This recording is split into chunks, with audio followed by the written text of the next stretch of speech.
Station number 2, we're going to go ahead and determine how many solutions would this system of equations have. I don't know. We could figure out a couple different ways.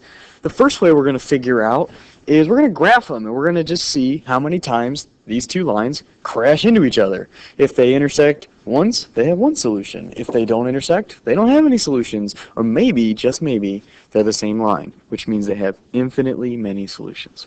So let's go ahead and graph them.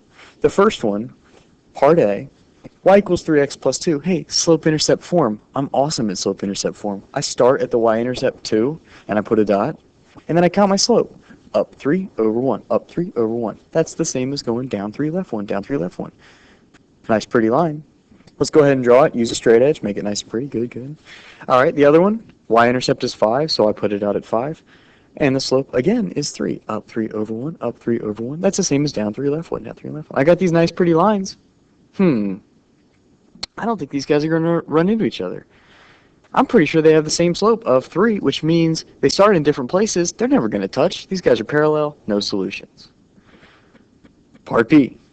Y equals 4x minus 2. Okay, let's go ahead and start the y-intercept as negative 2. Put a dot. Count my slope. Up 4 over 1. Up 4 over 1. Looks good. Draw my line using a straight edge. Awesome. Okay. The other one I'm going to do standard form.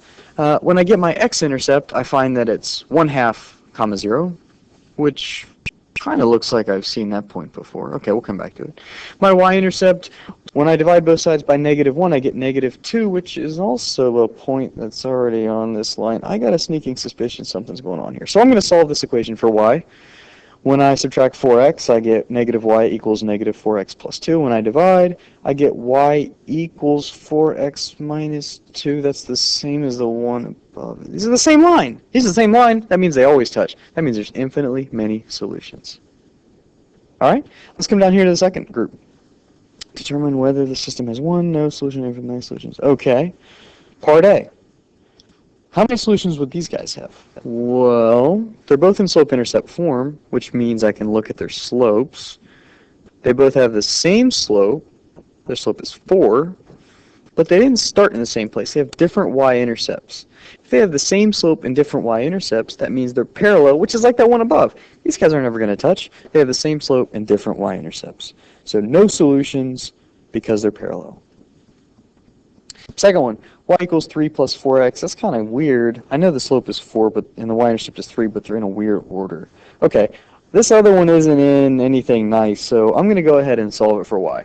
Add 6, so I get 8x plus 6 over there. Divide by 2, y equals 4x plus 3. 4x plus 3 looks an awful lot like 3 plus 4x because they're the same based on the commutative property of addition. Duh. These guys are the same line. That means there's infinitely many solutions, just like that one above. Same line, infinitely many solutions. Last one, part C. Y equals 2x minus 6. Okay, nice, great. The other one, again, standard form. I don't feel like graphing it, so I'm going to solve for y. Subtract 3x on both sides. You've got negative 2y equals negative 3x plus 12. And divide everything by negative 2. Y equals negative divided by negative is positive 3 over 2x.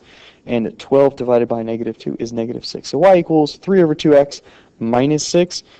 That's not the same slope, so these guys are just going to run into each other somewhere. They got one solution. 2 lines are only ever going to hit once. They got one solution just because they have different slopes. They don't have the same slope, so they're going to hit eventually. These guys are going to hit one time. I don't even really care where. I know they're going to hit once. So now it's on to station 3.